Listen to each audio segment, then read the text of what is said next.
రాక్షస ప్రేమ పార్ట్ 160.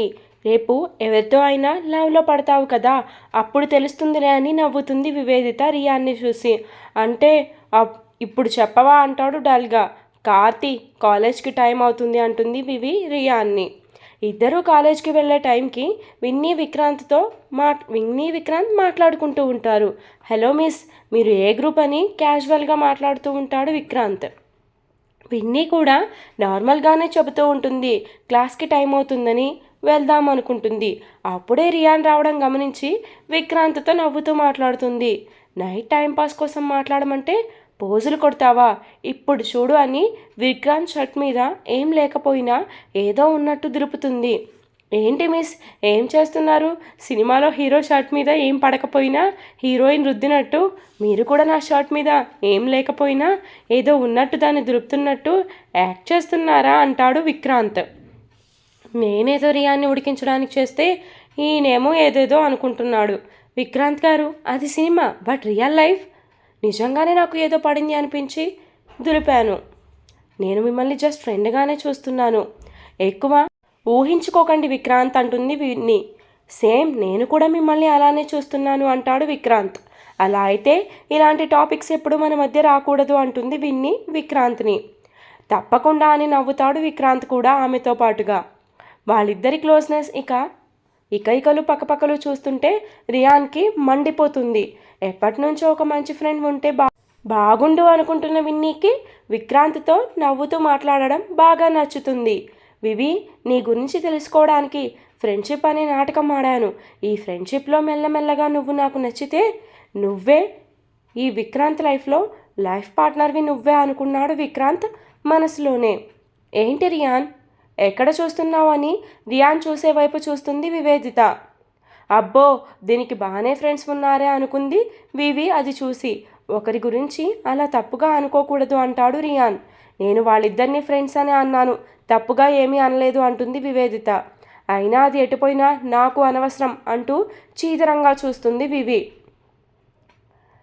వేగా ఈరోజు వివి నాతో ఏం చెప్పిందో తెలుసా అంటూ వాళ్ళిద్దరి మధ్య మార్నింగ్ జరిగింది మొత్తం చెబుతుంది సాధిక వేగాకి.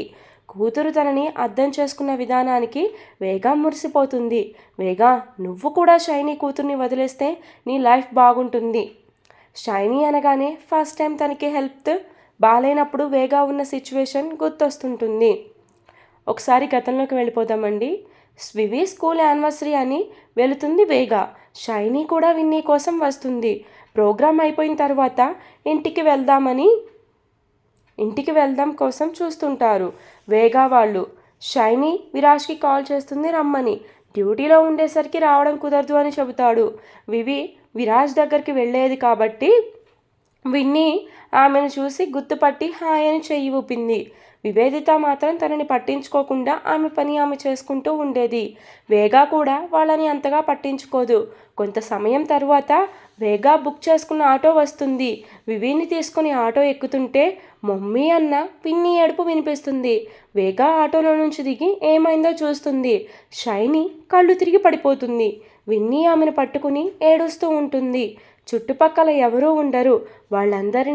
వాళ్ళిద్దరినీ అలా ఒంటరిగా వదిలి వెళ్ళడం ఇష్టం లేక షైనీని ఆటో ఎక్కిస్తుంది డ్రైవర్ సహాయంతో వేగా. విన్నీ ఏడుస్తుంటే ఎలా ఓదార్చాలో వేగాకి అర్థమవ్వదు. వివి మాత్రం సైలెంట్గా వాళ్ళనే చూస్తుంది. హాస్పిటల్ రాగానే ఆమెని లోపలికి తీసుకువెళ్తారు. వేగా వెంటనే విరాజ్కి కాల్ చేసి విషయం చెప్తుంది. వేగా కాల్ చేసిన గంటకి విరాజ్ వస్తాడు హాస్పిటల్కి. విన్నీని అతనికి అప్పచెప్పి వేగా ఇంటికి బయలుదేరుతుంది. విరాజ్ రాగానే డాడీ అని ఏడుస్తుంది విన్నీ. విరాజ్ ఆమెని ఓదారుస్తూ డాక్టర్ దగ్గరకు వెళ్తాడు ఏమైందో కనుక్కుందామని. ఆఫ్టర్ 10 days వేగాకి హెల్త్ బాగాలేదని హాస్పిటల్కి వెళ్తుంది. అప్పుడే అక్కడ షైనీని విరాజ్ని చూస్తుంది వేగా. షైనీ కళ్ళు తిరిగి పడిపోయింది గుర్తుకు వచ్చి ఏమైందో తెలుసుకోవాలని అక్కడ నర్స్ని అడుగుతుంది వేగా. క్యాన్సర్ లాస్ట్ స్టేజ్లో ఉందని చెబుతుంది ఆ నర్స్. ఆ మాట వినగానే వేగాకి బాధగా అనిపిస్తుంది. షైనీ వేగాని చూస్తుంది. వెంటనే ఆమె దగ్గరకు వచ్చి హాయ్ అని పలకరిస్తుంది షైనీ వేగాని. షైనీ నవ్వుతూ మాట్లాడేసరికి వేగా షాక్ అవుతుంది. ఈవిడకి ఇంకా విషయం తెలియదేమో అనుకుంది వేగా. Thank you. ఆ రోజు హాస్పిటల్కి తీసుకువచ్చింది మీరే అంట కదా, విన్నీ విరాజ్ చెప్పారు అంటుంది షైనీ. ఇట్స్ ఓకే అంది వేగ. మీతో కొంచెం మాట్లాడాలి అంటుంది షైనీ వేగాని. వేగాకి తనతో మాట్లాడాలనే ఇంట్రెస్ట్ ఉండదు. సారీ అని చెప్పి వెళ్ళిపోతుంటే ఆగండి వేగా అంటుంది షైనీ. ప్లీజ్ నన్ను ఇబ్బంది పెట్టకండి, నాకు మాట్లాడాలని లేదు అంటుంది వేగ. జస్ట్ 5 minutes, అసలే ఈ భూమి మీద ఎన్నో రోజులు ఉంటానో తెలియదు. అంటే షైనీకి తన గురించి నిజం తెలిసిపోయిందా అని అలానే చూస్తుంది వేగ. మొన్న మీరు చేసిన దానికి థ్యాంక్స్ వేగ. అండ్ మీకు సారీ చెప్పాలని ఉంది. విరాజ్ మిమ్మల్ని వదిలినప్పుడు నేను చాలా రూడ్గా బిహేవ్ చేశాను. నేను ఎంత చెత్తగా ప్రవర్తించానో నాకు కూతురు పుట్టిన తరువాత తెలిసింది. నేను చేసిన తప్పులకు ఇప్పుడు క్షమాపణ అడిగినా లాభం లేదు. కాకపోతే నేను ఈ క్షమాపణ చెబితే కొంచెమైనా మనశ్శాంతిగా ఉంటాను.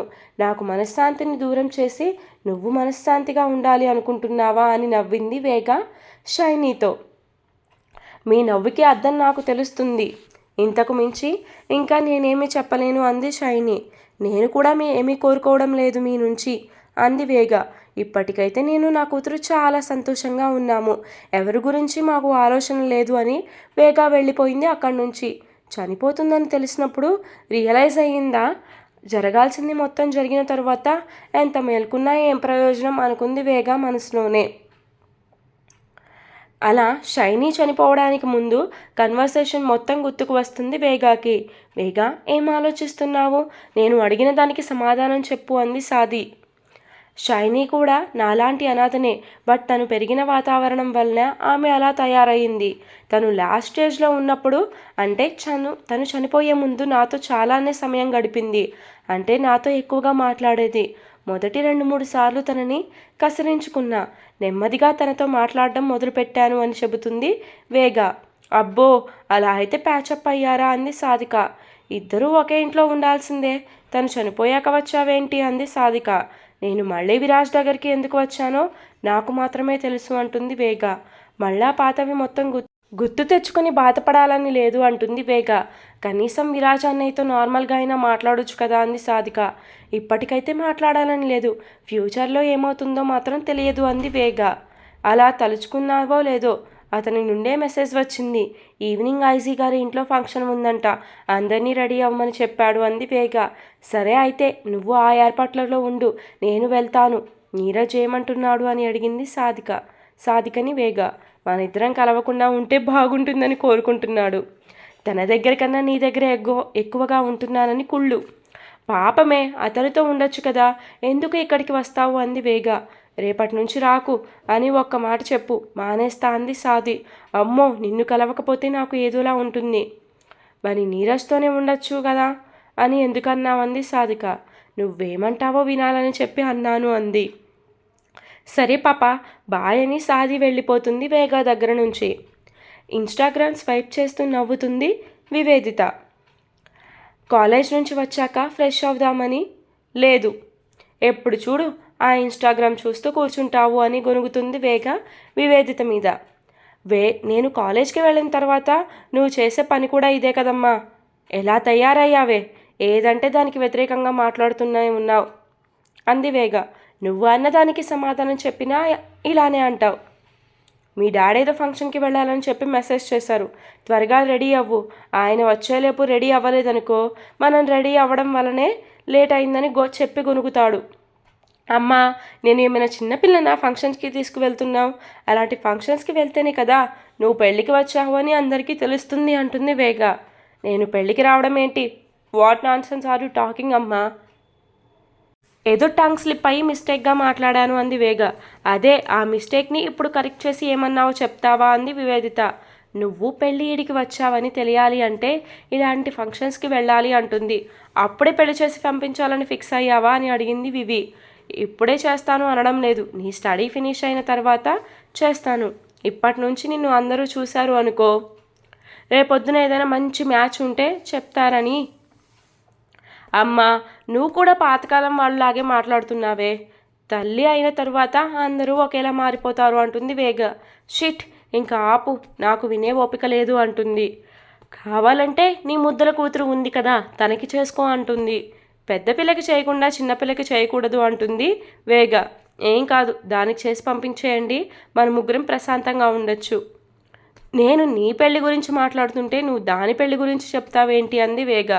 తమరికి ఆమె అంటే కొంచెం ఇష్టం ఎక్కువ కదా, అందుకే చెప్తున్నా. వివి, నాకు ఇద్దరే ఒకటి అని ఎన్నిసార్లు చెప్పాలి? ఏంటి నీకు మేమిద్దరం ఒకటా అంటూ కోపంగా మీదకు వెళ్తుంది. లేదు లేదు, తను నాకు ఏమీ కాదు, అందరికన్నా నాకు నువ్వే ఎక్కువ అంటుంది వేగ. గుడ్, ఈ డైలాగ్ గుర్తుపెట్టుకో, ఎప్పుడైనా మాట తప్పావనుకో నాలో చెడ్డ వివేదితని చూస్తావంటుంది. వివికి విరాజ్ కాల్ చేస్తాడు త్వరగా రెడీ అవ్వమని. అమ్మ, డాడీ కాల్ చేశారు, నేను రెడీ అవుతాను. ఇప్పటిదాకా రానని చెప్పావు, అప్పుడే బయలుదేరుతున్నావు. నాన్నగారు చెప్పిన మాట వినాలి అని కాలేజ్లో చెప్పారు, అందుకే నాన్నగారి కోరిక ప్రకారం రెడీ అవ్వడానికి వెళ్తున్నా అంటుంది వివేదిత. నువ్వు కూడా త్వరగా రెడీ అవ్వమ్మా, నాన్నగారు వస్తే కోపపడతారు. చాలా ఎక్కువైంది దీనికి అనుకుంటూ వేగా ఫ్రెష్ అవడానికి వెళుతూ నగల కోసం విరాజ్ రూమ్కి వెళ్తుంది. అటు ఇటు మారడం ఎందుకులే, అక్కడే బాత్ చేద్దాం అనుకొని వాష్రూమ్కి వెళ్తుంది వేగ. ఇంటికి వచ్చిన విరాజ్ ఫాస్ట్గా టవల్ కట్టుకొని స్నానంకి రెడీ అవుతారు. అప్పుడే వేగ ఫ్రెష్ అయ్యి బయటకు వస్తుంది. విరాజ్ని అక్కడ చూసి గట్టిగా అరుస్తుంది వేగ. నువ్వేంటి ఇక్కడ అంటూ వేగ అవతారం చూసి నోరు మూస్తాడు విరాజ్ అరవద్దని. నోటి మీద చేయి తీయి అని వేగ సైగ చేస్తుంది విరాజ్కి. నువ్వు అరవకుండా ఉంటా అంటే తీస్తాను అంటాడు విరాజ్. పెద్దగా అరిస్తే పిల్లలు వస్తారు అంటూ ఆమె కళ్ళల్లోకి చూస్తాడు విరాజ్. విరాజ్ నోరు మూసి పిల్లలకి వినిపిస్తుంది జాగ్రత్త అంటాడు. ముందు నువ్వు చేతి, నేను అరవను అంటూ సైగ చేస్తుంది వేగ.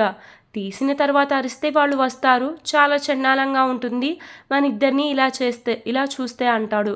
తీ అని ఫేస్ని అటు ఇటు తిప్పుతుంది. విరాజ్ చెయ్యి తీయగానే నువ్వేంటి ఇక్కడ అంది. ఆ మాట నేను అడగాలి, నువ్వు కాదు అన్నాడు విరాజ్. ఈ గదిలోకి ఎందుకు వచ్చావు? నగల కోసం వచ్చాను, మళ్ళీ బయటకి ఏం వెళ్తాంలే అని ఇక్కడే ఫ్రెష్ అయ్యాను. ఏం వెళ్తాంలే అనుకున్నావా, లేకపోతే నేను వస్తాననుకున్నావా అంటాడు విరాజ్. పిచ్చుగా ఊహించుకోకు, నేనేమీ అనుకోలేదు. వేగా, నువ్వు గమనించావో లేదో, నీకు ఆల్రెడీ తెల్ల ఎంటికలు వచ్చేస్తున్నాయి. అయితే ఏంటి ఇప్పుడు రంగేసుకోమని చెప్తున్నావా అన్నాడు విరాజ్. నేను చూడు స్టిల్ యంగ్గా ఉన్నాను అంటున్నాను. అయితే ఇంకొక అమ్మాయిని కంటావా? మూడో సెటప్ పెట్టి నువ్వు ఇలా పిల్లల్ని కనేసి నా మీదకి వదిలేసావు అనుకో, అసలే ముసలిదాన్ని అయిపోయాను. వాళ్ళని పెంచడం నా వల్ల కాదు అంటుంది కోపంగా వేగ. విరాజ్ కోపంగా వేగాన్ని చూస్తూ వెళ్ళిపోతాడు. ఇన్ని రోజులు బాగానే ఉన్నాడు కదా, ఏదో అనుకోకుండా తన గదిలోకి వచ్చేస్తే అడ్వాంటేజ్ తీసుకోబోతున్నాడు అనుకుంది వేగ. పొరపాటును కూడా ఈసారి ఈ గదిలోకి రాకూడదు అనుకుని త్వరగా రెడీ అయ్యి వెళుతుంది. విన్ని రెడీ అయ్యారా? హా పెద్దమ్మ, నేను రెడీ అంటుంది బయటకు వచ్చి. నేను ఉన్నాను కాబట్టి పెద్దమ్మ అంటుంది, లేకపోతే అమ్మ అనేది అనుకుంది వివేదిత. హామా రెడీ అంటుంది వివి కూడా. నేను కూడా 10 minutesలో వచ్చేస్తా అని వెళ్తాడు విరాజ్. విరాజ్ వచ్చాక నలుగురు ఫంక్షన్కి వెళ్తారు. మార్నింగ్ నుండి లోహిత్ని కలవడానికి కుదరలేదని అప్సెట్ అవుతుంది వివేదిత. ఫంక్షన్కి వెళ్ళినా తనే గుర్తు వచ్చేసరికి సైడ్కి వెళ్ళి ఫోన్ మాట్లాడుతుంది. విరాజ్ తన ఫ్యామిలీని ఐజీ గారికి ఇంట్రడ్యూస్ చేద్దాం అనుకుంటాడు. వేగా విన్నీయే ఉండేసరికి వాళ్ళిద్దరిని పరిచయం చేసి మా పెద్దమ్మాయి ఎక్కడో ఉన్నట్టు ఉంది అంటాడు విరాజ్. ఇట్స్ ఓకే విరాజ్, తర్వాత చూస్తానులే, గెస్ట్లందరూ వస్తున్నారు అని అతను వెళ్ళిపోతాడు. వివి పక్కకు వెళ్ళి లోహిత్తో ఫోన్ మాట్లాడుతుంది. మార్నింగ్ నుంచి నన్ను ఎందుకు కలవలేదు? ఈరోజు నా ఫ్రెండ్ బర్త్డే, అందుకే కాలేజ్కి రాలేదు అంటాడు లోహిత్. ఇప్పటికైనా సెలబ్రేషన్స్ అయ్యాయా, ఇంకా చేస్తూనే ఉన్నావా అని అడిగింది. సెకండ్ షోకి వెళ్దామని ప్లాన్ చేసుకున్నాం అంటాడు లోహిత్. ఈ సెకండ్ షో అయిపోతే ప్లాన్స్ అన్నీ అయిపోయినట్టే. నీకు నాకన్నా నీ ఫ్రెండే ఎక్కువ కదా, వాడితో ఎందుకు కంపేర్ చేసుకుంటావు బేబీ, నువ్వు నా లైఫ్ అంటాడు లోహిత్. అవునా, అందుకే నన్ను కలవలేదు, ఇప్పుడు వచ్చి కలవమంటావా నిన్ను అంటాడు వివిని. లేదు, డాడీ ఏదో ఫంక్షన్ ఉందని బయటకు తీసుకువచ్చారు, నేను మాత్రం నిన్ను కలవాలని ఫిక్స్ అయ్యాను అంటాడు లోహిత్. ఏం చెప్పి ఫంక్షన్ నుంచి బయటకు వస్తావో నాకు తెలియదు, అరగంటలో నువ్వు మీ ఇంట్లో ఉండాలి అంటాడు. లోహిత్, సారీ నిన్ను అలా అన్నందుకు, ప్లీజ్ ఇప్పుడు కుదరదు. సైలెంట్గా ఉన్న నన్ను రెచ్చగొట్టింది నువ్వే, ఇప్పుడు కుదరదు అంటే ఊరుకుంటానా అన్నాడు లోహిత్. నువ్వు రావాల్సిందే అంటూ కాల్ కట్ చేస్తాడు. అబ్బా వినరా బాబు చెప్పేది అని ఎంత మొత్తుకున్నా వినడు. కాల్ కట్ చేసేస్తాడు లోహిత్ వివేదితది. వెళ్ళకపోతే ఇప్పుడు వీడికి కోపం వస్తుంది. చక్కగా నిద్రపోతున్న సింహాన్ని తట్టి లేపడం అంటే ఇదేనేమో. ఇప్పుడు ఏమని చెప్పి ఎస్కేప్ అవ్వాలా అని ఆలోచిస్తుంది వివి. వివి, ఇక్కడ ఏం చేస్తున్నావని అడుగుతాడు విరాజ్. డాడ్, నాకెందుకో చిరాగ్గా ఉంది, ఇంటికి వెళ్తాను అంటుంది. ఏమైందమ్మా అని అడిగాడు విరాజ్. ఈ పార్టీ అట్మాస్ఫియర్ నాకెందుకు నచ్చడం లేదు. అందరూ ఇక్కడ ఉంటే ఇంటి దగ్గర నువ్వేం చేస్తావంటాడు విరాజ్. పడుకుంటాను, కొంచెం తలనొప్పిగా అనిపిస్తుంది అని చెప్పింది. ట్యాబ్లెట్స్ ఏమన్నా తెప్పించినా అని అడుగుతాడు. ఏం వద్దు, నేను ఇంటికి వెళ్ళిపోతాను. ఒక్కదానివే ఉండగలుగుతావా అని అడిగాడు విరాజ్. డాడ్, నేను నీ కూతుర్ని, ఉండలేనా? సరే, ఇప్పుడే డ్రైవర్కి చెప్తా అని అతన్ని పిలిచి వివిని ఇంటి దగ్గర డ్రాప్ చేయమని చెప్తాడు. సరే సార్ అని కీస్ తీసుకొని వివిని డ్రాప్ చేస్తాడు డ్రైవర్. వివి ఇంటికి వెళ్ళిన 10 మినిట్స్కి లోహిత్ వస్తాడు. లవ్ యూ బేబీ, నా కోసం వచ్చేసావు అంటాడు లోహిత్. నువ్వు బెదిరించావు, అందుకే రావాల్సి వచ్చింది అంటుంది. సారీ యార్, నువ్వు కాల్ చేసి కలవలేదు అని బాధపడుతుంటే చూడలేకపోయా, అందుకే వచ్చేసా. లవ్ యూ అంటూ వివి అతన్ని హక్ చేసుకుంటుంది. మీటూ వివి అని నుదుటి మీద ముద్దు పెడతాడు లోహిత్. లోహిత్, నాకేమైందో తెలియడం లేదు. మనిద్దరం ఒకటి అయిన దగ్గర నుంచి నీకు దూరంగా ఉండలేకపోతున్నా. అనుక్షణం నువ్వే గుర్తొస్తున్నావు. సేమ్, నాకు కూడా అలానే ఉంది అంటాడు లోహిత్. ఇప్పుడు ఏం చెప్దామంది వివి. ఏముంది, ఇంకొకసారి కలిస్తే సెట్ అవుతుంది అంటాడు. 2 పీకుతా చెంప మీద అని కోపంగా చూసింది. సరదాగా అన్నాను, కోపం వరదు గర్ల్ ఫ్రెండ్ గారు అంటాడు లోహిత్. మరి నువ్వేమన్నావో తెలుస్తుందా నీకైనా అంది. సారీ వేరే బాబు, సరదాగా అన్నాను. నాకు భయం వేసింది, మళ్ళీ దానికోసమే వచ్చావేమో అని. వివి, ఇప్పుడే కాదు, ఎప్పుడూ నీకు ఇష్టం లేకుండా నీతో కలవను అన్నాడు లోహిత్. మాట ఇస్తున్నా అంటూ ఆమె చేతిలో చేయి పెడతాడు. వివి నవ్వుతూ అతని ఒడిలో పడుకుంటుంది. ఫంక్షన్లో వివి కనిపించకపోయేసరికి విరాజ్ని అడుగుతుంది వేగ. విరాజ్ అంతా చెప్తాడు వేగాకి. కూతురు ఒక్కతే ఇంట్లో ఉందని తెలిసేసరికి వేగ కంగారు పెడుతుంది త్వరగా వెళ్ళాలి అని. అందరూ డిన్నర్ చేసి ఇంటికి వెళ్తారు. ఈరోజు ఎపిసోడ్ ఇంతటితో కంప్లీట్ అయిపోయిందండి. అందరూ ఇంటికి బయలుదేరిపోయారు. మరి వేగ విరాజ్ వాళ్ళిద్దరిని అలా చూస్తారంటారా? ఏమవుతుందో నాకు కూడా తెలియదు. స్టోరీ అయితే కంటిన్యూస్. 2500 సబ్స్క్రైబర్స్ అయినప్పుడు మీకు ఒక అప్డేట్ ఎక్స్ట్రా ఇస్తా అని చెప్పాను కదా, అప్పటి నుంచి ఇప్పటి వరకు నాకు ఇవ్వడానికే కుదరలేదు. డైలీ ఏదో ఒకటి సరిపోతూనే ఉంది. బట్ ఈరోజు నేను టైం చూసుకొని మీకు 3 అప్డేట్స్ ఇవ్వాలి అనుకుంటున్నాను. అందుకే దీన్ని 3 లోపే అప్లోడ్ చేసేస్తున్నాను. అండ్ ఇంకొక అప్డేట్ వచ్చేసి 5 to 6 కావాలా, 6 to 7 మధ్యలో కావాలా, ఏదో ఒక టైంలో అయితే అప్లోడ్ చేస్తాను. 6 తర్వాతే ఎప్పుడైనా అప్లోడ్ చేస్తానండి. ఖచ్చితంగా ఇంకో అప్డేట్ అయితే అప్లోడ్ చేస్తాను. రేపు కూడా కుదిరితే 3 ఇస్తాను, లేకపోతే ఒక 2-3 డేస్ అయిన తర్వాత మళ్ళీ 3 అప్డేట్స్ అయితే ఇస్తాను. డైలీ మాత్రం 2 ఖచ్చితంగా వస్తాయి. అండ్ స్టోరీని ఇన్ని రోజులు నెగిటివ్గానే తీసుకెళ్ళాలని అనుకుంటున్నారు కదా, ఇప్పటికైనా పాజిటివ్లోకి మారారా? మీ మైండ్ మారిందా? నాకైతే ఏం అర్థం కావడం లేదు. మీరు కామెంట్స్ పెడితేనే అర్థమవుతుంది. అండ్ నేను ఈ మధ్య ప్రోమోస్ కూడా ఇస్తున్నాను, ఒకసారి షార్ట్స్లో చూసేయండి, ఒక లుక్ వేసేయండి. అండ్ నిన్న స్టోరీ ఆపేస్తాను అంటే చాలామంది కంటిన్యూషన్ చేయండి అంటున్నారు. ఏమో, పాజిటివ్ రెస్పాన్స్ వస్తుంటే కనుక నేను ఇలా కంటిన్యూషన్ చేస్తాను, లేకపోతే ఒక 50 ఎపిసోడ్స్కి దీన్ని ఎండ్ చేసేద్దామని అనుకుంటున్నాను. ఎందుకంటే పాజిటివిటీ లేనప్పుడు ఎందుకు ఎంతైనా రాయడం అనిపిస్తుంది. సో ఇంకా రాస్తూనే ఉన్నాను ఆ స్టోరీని. డైలీ 2-3 పార్ట్స్ రాసుకొని ఉంచుకుంటున్నా. బట్ మీకు ఇవ్వాలంటే డైలీ నేను 4 ఎపిసోడ్స్ రాసుకోవాలి, బట్ 2నే రాసుకుంటున్నా. టైం అడ్జస్ట్ అవ్వాలంటే కుదరడం లేదు. సో ఇది మేనేజ్ చేసుకొని అయితే మీకోసం కష్టపడుతున్నా నేనైతే. And thank you so much all of you. For more updates do follow me story continuous అండి. సబ్స్క్రైబ్ చేసుకుంటే నోటిఫికేషన్ వస్తుంది. సబ్స్క్రైబ్.